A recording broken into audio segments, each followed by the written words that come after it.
Ah, ótimo. Obrigado, Luiz. Deixa eu projetar aqui o material que eu tenho para a gente poder conversar hoje.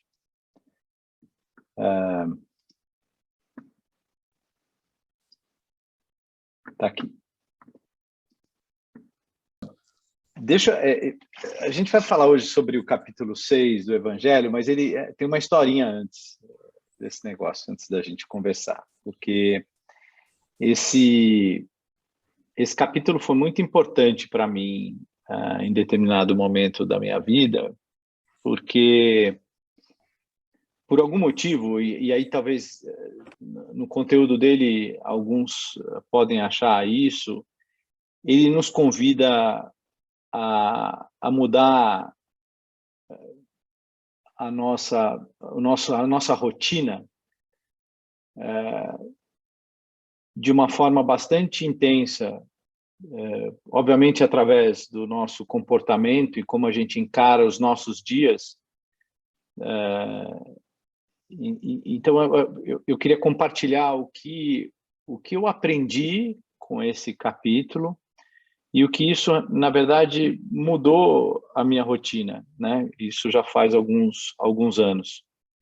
E também tem um outro ponto muito legal desse capítulo, que é a forma como o texto é colocado.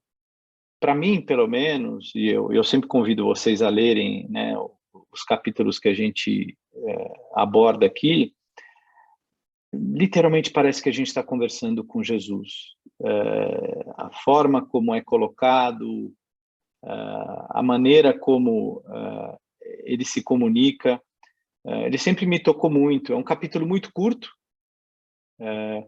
em que a boa parte dele é instruções dos espíritos, e nessas instruções dos espíritos, que eu quando li a primeira vez, eu senti que era um bate-papo com o mestre, né, que realmente transformou a minha rotina. Não que, e óbvio que não foi do dia para a noite, ainda não, isso não se concretizou, mas mudou a visão que eu tenho do dia a dia, né, e do caminhar. E é isso que eu queria compartilhar com vocês aqui. Eu trouxe alguns trechos, realmente do Instruções dos Espíritos. Esse aqui é um dos primeiros dele.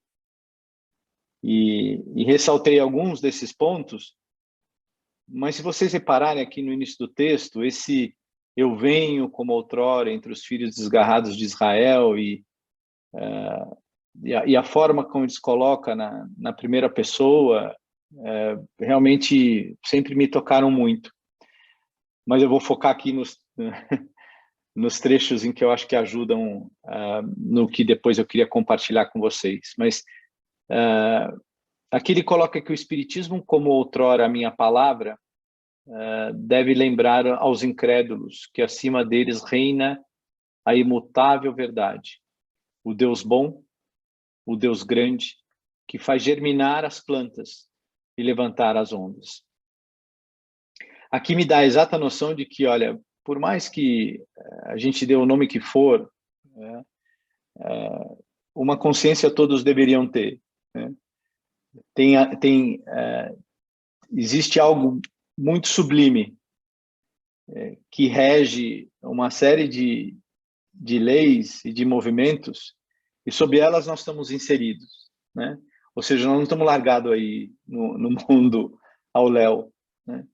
E nesse outro trecho de baixo diz: meu pai não quer destruir a raça humana, ele quer que, ajudando-vos uns aos outros, mortos e vivos, ou seja, mortos em vista da carne, pois a morte não existe, sejais socorridos. E que não mais a voz dos profetas e dos apóstolos, mas a voz daqueles que se foram, faça-se ouvir para vos chamar a atenção. E é interessante que aqui ele resume, como é o capítulo 6, ainda no início do Evangelho, ele resume exatamente qual é o grande movimento do Espiritismo. Criar essa conexão, né? Essa conexão para a gente começar a entender como funciona esse processo como um todo, o que a eternidade representa na prática e o que isso pode mudar a nossa vida aqui, dos encarnados, né, no dia a dia, fundamentalmente. E nesse trecho aqui final ele fala: crede e orai. porque a morte é a ressurreição e a vida é a prova escolhida, durante a qual vossas virtudes cultivadas devem crescer e desenvolver-se, como o cedro. Ou seja, ele nesse momento, ele coloca literalmente que nós seremos uma árvore que daremos frutos. E mais do que nunca, que qualquer coisa que existisse de mito em volta do que acontece depois, da onde viemos, qual o sentido de estarmos aqui, para mim ele esclarece tudo isso nesses 2 parágrafos. De uma forma tão simples e tão direta, mas ao mesmo tempo tão carinhosa e com cuidado, que realmente me chamou a atenção naquele momento para dizer, mas peraí, então eu preciso começar a viver isso, não a simplesmente saber disso, mas eu preciso começar a fazer com que esse negócio seja parte da minha vida. E é interessante que ele diz, olha, eu não vou colocar mais alguns escolhidos no mundo que vão ter talvez a possibilidade de comunicar a todos a minha lei. Ao contrário, eu vou desenvolver a percepção em todos vocês, a intuição e uma série de coisas para que vocês todos tenham acesso a isso, dentro da experiência de cada um, a evolução de cada um e assim por diante. De novo, é um capítulo que tem uma parte muito pequena que explica o sentido dele e depois entra nessas instruções dos espíritos que são muito mais relatos e experiências para que a gente possa enriquecer ainda mais o nosso dia a dia. E essa aqui, para mim, é uma comunicação do mestre com a gente. Ele está escrevendo para a gente aqui, está dizendo, olha como eu estou aqui, né? Eu não estou longe, eu estou do teu lado. Né? E mais ainda ele coloca, trabalhadores, traçai o vosso caminho, recomeçai no amanhã a rude viagem da véspera. O trabalho de vossas mãos fornece o pão terreno aos vossos corpos, mas vossas almas não estão esquecidas. Eu, o divino jardineiro, as cultivo no silêncio de vossos pensamentos. E aí, de novo, para mim esse é um chamado. Diz, olha, toca o teu dia a dia, cuida daquilo que vai te ajudar a te entender melhor. E eu vou estar aqui para te amparar, sempre, numa interação e numa comunicação sem fim, o tempo todo. Mas eu preciso que você se prepare. É assim que eu li essa mensagem. Eu preciso que você comece uma jornada dentro dos meus preceitos. Né? Seja lá em nome do espiritismo ou não, mas ele chamando todos nós para dizer, olha, comece a caminhar em minha direção, que eu estou pronto para te receber. Vocês estão prontos para caminhar. Né? E aí ele coloca de novo de uma forma muito rápida, direta, espíritas, amai-vos. Esse é o primeiro ensinamento. Instruí-vos. Esse é o segundo. Todas as verdades se encontram no cristianismo. E aqui, leia-se de novo. Estou falando com vocês. Estou voltando para dar uma mensagem consistente com aquilo que eu deixei. Né? Só que agora eu estou colocando essa sementinha no coração de todos, não de alguns, talvez, privilegiados. Então, busquem isso. Né? Deixem o amor florescer as tuas decisões, os teus pensamentos, e busca o conhecimento. O conhecimento próprio, o conhecimento das leis divinas, o conhecimento da minha experiência aqui que eu deixei. Né? E, de novo, eu encaro isso como um grande chamado. Né? E aí, por ser um chamado, eu, de novo, me vi na necessidade de escolher uma rotina em que eu precisava exercitar uma série de coisas que fazem parte da minha rotina ainda, mas que talvez não me ajudam muito na compreensão do chamado. Né? A falta dessas coisas, o excesso de outras, Ou seja, a harmonia e o equilíbrio talvez iriam me ajudar muito mais. E é um processo, né? Estou dizendo aqui que isso foi um chamado, mas entre o chamado e a gente caminhar com harmonia são coisas muito distantes, mas por algum motivo essas coisas que eu listei aqui depois, elas tomaram conta da minha vida. Pelo menos a intenção de aprimorá-las, desenvolvê-las e assim por diante, né? E o que foram essas coisas que estão comigo mais do que nunca hoje, né? A primeira é essa, o segundo mandamento. Partindo do pressuposto em que o amor já está enraizado, né? E não está, a gente sabe que a gente luta com isso todo dia, né? Naquilo que eu já falei várias vezes, que está na folhinha do Wilson, que é: a gente não veio aqui para ser amados, nós viemos para aprender a amar, né? Então, partindo do pressuposto que a gente está aprendendo isso todo dia, quem mais eu preciso? Eu preciso compreender, eu preciso me compreender, eu preciso compreender as leis divinas, eu preciso saber como as coisas funcionam, tudo que talvez Jesus deixou, como isso que ele acabou de dizer, instruí-vos. O que é buscar instrução? Para mim, no primeiro momento, foi conhecer algumas coisas mais práticas, mas aí esse negócio passou ao longo do tempo pela necessidade absurda de absorver. E para mim absorver isso tem que mudar a forma como eu me dirijo às pessoas, como eu me relaciono com todo mundo, como eu enxergo a relação do outro lado, como eu enxergo os meus defeitos, como eu enxergo as minhas qualidades, e mais do que nunca, o que eu não tenho, que eu preciso desenvolver para mais do que nunca poder caminhar em direção ao mestre, né? Eu tive um chefe, o Luiz sempre brinca aqui com meus chefes, mas eu tive alguns bons chefes também. E um deles dizia assim para mim: a primeira coisa que você tem que saber é aquilo que você não sabe, porque isso vai te dar humildade suficiente para você poder caminhar em direção daquilo que você necessita e usar muito bem aquilo que você já desenvolveu, né? Então, para mim, o estudo é isso, não é simplesmente, como talvez a figura aqui, sentar numa mesa e estudar na sua concepção mais simples, mas é entender, compreender, aceitar e absorver. Para mim sempre foi isso, né? Que é algo que não para nunca. Então a gente brinca aqui de vez em quando, né? Tem o ESD, tem os grupos de estudo, e essa oportunidade que eu tenho, não importa quantas vezes você lide com o mesmo conteúdo, com os mesmos temas, cada vez que se aborda, cada vez que você discute, parece que vem um turbilhão de novas informações, novas visões, que só enriquecem esse conhecimento. Ainda falta muito? Nossa, muito. Mas hoje, engraçado, eu me preocupo mais em saber qual o número do capítulo ou de qual é a pergunta do Livro dos Espíritos, mas muito mais o que eu consigo absorver hoje e, obviamente, usar no meu dia a dia, né? Em todas as minhas relações e tudo mais.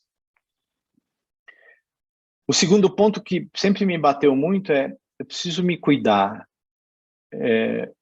E o me cuidar, você pode usar a palavra ou a expressão que quiser. E você vê que aqui, muitas vezes, quando a gente vai fazer a vibração, no final das nossas conversas, uma das primeiras coisas que o Luiz e os mentores que o assistem pedem é para que a gente se equilibre, né?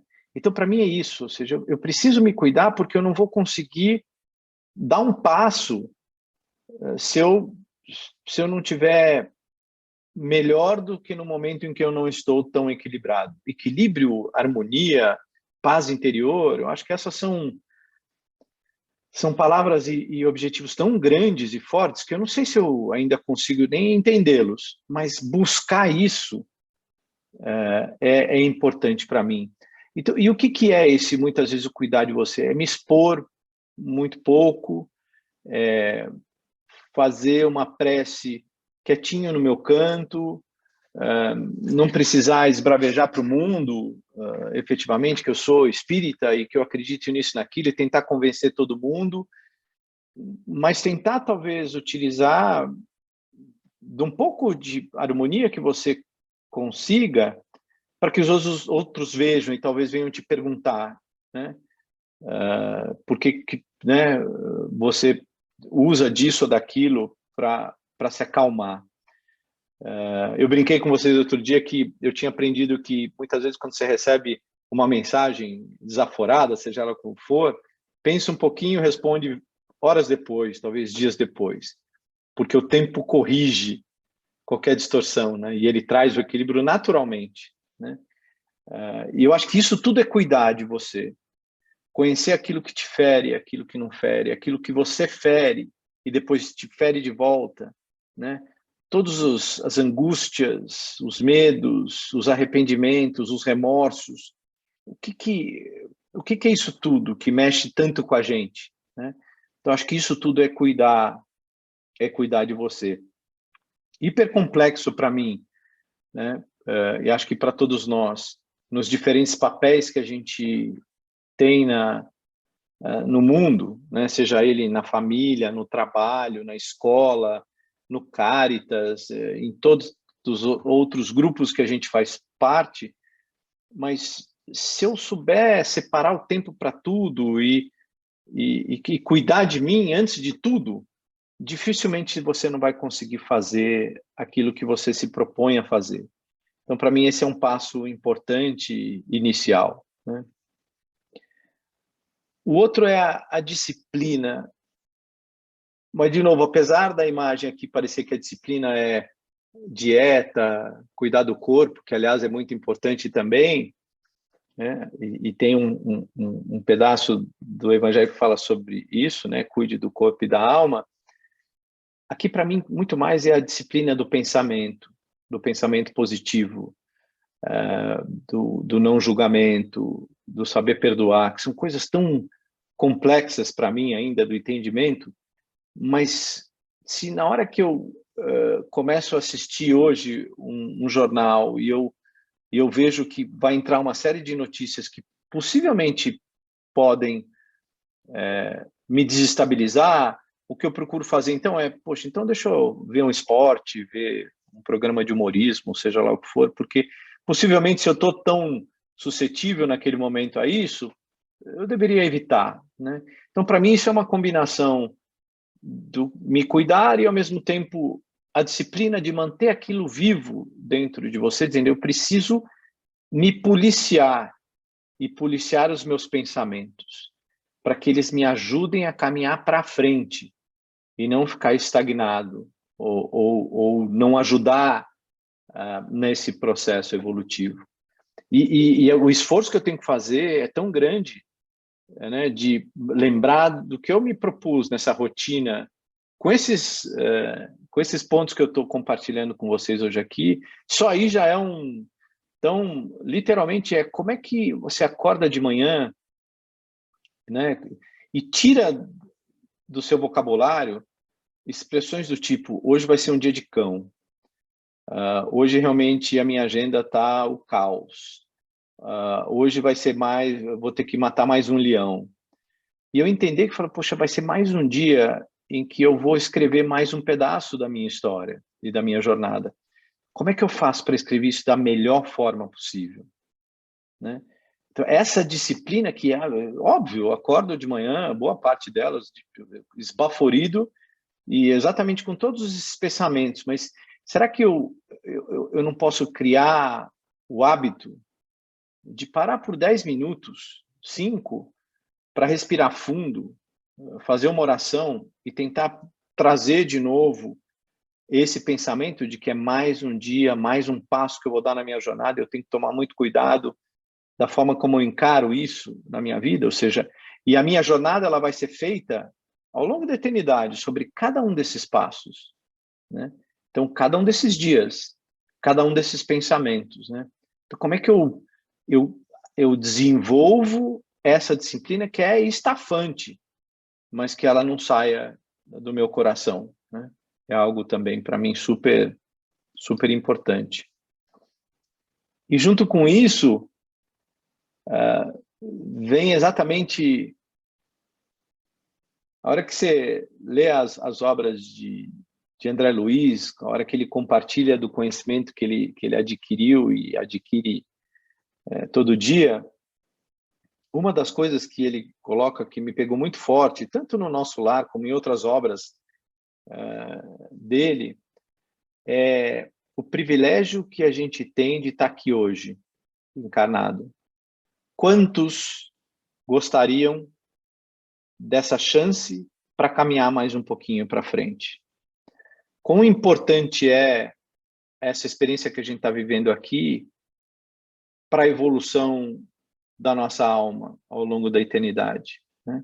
Então, se cada pensamento, cada dia importa, e não é tão simples conseguir essa oportunidade de estar aqui, do que eu tenho que reclamar? Óbvio, tem uma série de coisas que talvez no dia te deixem irritados, ou o seu trânsito, um zilhão de coisas menores, coisas maiores. Mas será que vale a pena a reclamação? Será que vale a pena eu dizer que droga estar aqui? Que mundo caótico? Como hoje as coisas são muito piores do que ontem? O que esperar para o futuro do mundo que está tão perdido agora? Será que essas expressões que a gente talvez fale com tanta frequência, elas realmente me ajudam? Eu falo um monte dessas o tempo todo. O que eu tento de novo, voltando para a tela anterior, é a disciplina que eu tenho que ter para quando eu estiver no início de uma reclamação, às vezes eu só vejo isso no final, depois de alguns dias, como é que eu paro aquele movimento naquele momento e, de novo, agradeço a oportunidade de estar aqui e o presente que eu recebi e caminho da forma como for. Mas ainda, para ser sincero, a gente aqui que tem essa noção de que não importa o caminho que você vai seguir e o tempo que você vai levar, mas o destino é um só, que é o reino de Deus. Então, poxa, se a gente aprende isso aqui e eu absorvo, caramba, eu vou reclamar do quê? Eu vou reclamar que eu não estou gerenciando meu tempo direito, talvez para fazer isso da melhor forma possível, de que eu não estou, talvez, tendo a disciplina para me gerenciar e tentar coibir aquilo que não me ajuda, e que eu deveria estar dedicando boa parte dos meus pensamentos em me conhecer e conhecer o outro. E isso começa a tirar, talvez, do dia a dia aquela reclamação que te impede de prosseguir. Porque eu acho que chega um momento em que o nível de reclamação chega a um ponto em que realmente as pessoas começam a se afastar e começam a ver em você um polo de negatividade, e aí não só as pessoas encarnadas, mas as desencarnadas também, e aquilo literalmente não vai te ajudar a sair da situação que só uma pessoa se colocou, que foi você mesmo, né? Então esse é um outro policiamento que eu faço, procuro fazer pelo menos o tempo todo, tentando evitar. E aí, com relação ao nosso dia a dia, e tudo isso que talvez eu venho aqui compartilhando com vocês, acho que vale, pelo menos eu, seja lá a limitação que eu tenha, buscar fazer o meu melhor. E eu confesso a vocês que eu nunca tive muito essa visão. Para mim era, vai lá, passa o tempo, depois a gente, pelo que eu vi aí no Espiritismo, a gente tem outra chance. Então, não importa se você fez bem ou não fez bem, sempre vai ter outra chance.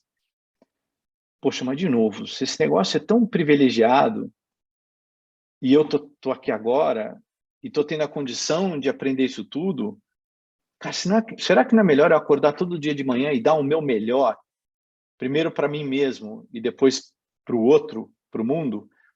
E o que é esse meu melhor? Para mim é um pouco disso tudo que a gente vem discutindo aqui, é buscar esse policiamento comigo mesmo, Mas no momento em que alguém quer conversar comigo, será que eu então não deveria dar o meu melhor, que é atenção, cuidado, carinho, amparo? Quando você vai ter uma discussão, será que não é melhor eu tentar me preparar para que aquela discussão seja o mais equilibrada possível e talvez eu consiga ajudar as pessoas a terem uma visão um pouco mais pragmática e apaziguadora possível? Ou seja, para mim, dar o melhor é fazer o que você puder no momento em que você está atuando. Não é ser o melhor, que eu acho que isso é uma visão, para mim, um pouco distorcida. É você ser o seu melhor. Porque eu não né? Amanhã eu vou estar muito melhor que hoje. Então, hoje eu vou fazer o que eu puder. Amanhã, talvez, vá entender que depois daquela experiência que eu passei, eu deveria ter feito diferente. Pronto, eu já sou melhor. Então, dar o melhor, eu acho que é dar a chance para que você tente aprender o tempo todo nessa tentativa, né, de ser o seu melhor, né, mais do que nunca. E por último, na verdade, para mim, que eu acho que é o que Jesus nos convidou o tempo todo, aquela visão do pai distante, punitivo, sublime e inatingível, para um mestre simples,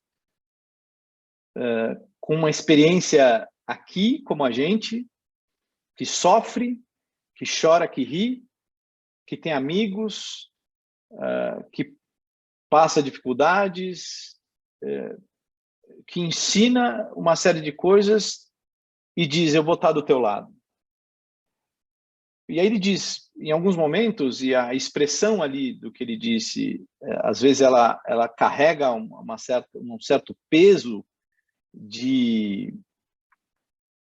compromisso, que é, se você não está preparado para me seguir, né, então você não vai conseguir chegar ao reino de Deus. Mas a verdade é que ele diz, você tem que estar preparado para caminhar em minha direção, com a disposição de se conhecer e de lidar com esse seu conhecimento e com as frustrações que você vai ter com você mesmo. Mas mesmo assim eu vou estar do teu lado o tempo todo, no que você precisar. Então, para mim, às vezes, esse movimento de, como eu disse para vocês no começo aqui do bate-papo, que eu senti que esse tinha sido um chamado, capítulo 6, é como se antes eu realmente tivesse medo de caminhar na direção dele, porque eu dizia, não quero nem saber como é que é esse negócio aí, porque dá trabalho, porque exige essa disciplina, porque exige compreensão, porque exige entender o lado do outro, exige eu entender o que é perdão, eu buscar o que é fé. Cara, esse negócio é muito complexo, só dá dor de cabeça. Era assim que eu via. Hoje eu vejo diferente? Mais ou menos. Mas eu vejo que o pouquinho que eu consegui entender desse processo como um todo me ajudou muito.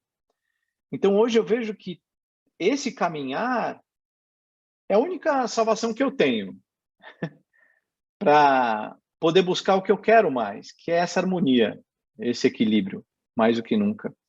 Então, o que para mim era, quando eu li aquelas, o que ele exige, entre aspas, para que você possa caminhar do lado dele, em direção a ele, eu achava que era aquilo que eu via na Semana da Páscoa, nos filmes que passam sobre a paixão de Cristo e alguns dos passos dele na passagem pela Terra, que é abdicar de tudo, jogar tudo para o alto e não falar com mais ninguém e ficar caminhando a pé pelo planeta. E aí eu entendi que, primeiro, eu não tenho condições de fazer isso, né? Eu não tenho nem entendimento direito do que foi essa experiência, então deixa eu entender o que foi essa experiência de Jesus, deixa eu entender o que talvez ele quis dizer para mim, que eu acho que é isso que ele pede. Por isso que eu senti que o capítulo 6 aqui era um chamado para mim, porque eu falei, deixa eu então ver como é que funciona esse negócio, dentro das minhas capacidades, das minhas limitações. E aí eu vou caminhar desse jeito, eu vou caminhar com as minhas limitações, com a minha capacidade. Se eu estou no passo certo, da forma certa, eu não sei, mas é o melhor que eu posso fazer hoje. Mas hoje eu posso dizer, eu não tenho medo nenhum de caminhar. É duro, mas eu me sinto muito melhor com esse movimento, que eu tenho certeza que ele ainda é pequeno, é lento, mas é tudo que eu posso fazer. E isso me deixa muito feliz. Então, toda vez que eu esbarro nesse capítulo, eu lembro desse chamado, que sempre me trouxe muito conforto, porque eu senti na hora, na verdade, quando eu li o capítulo, que eu estava no colo de alguém, que eu estava sendo amparado por alguém. E dali para frente, cada passo que eu dei só me ajudou. E essa historinha que eu queria contar para vocês hoje, do capítulo 6 do Evangelho na minha vida. O Cristo Consolador, porque é isso que ele representa para mim. E obrigado, gente, por ouvir.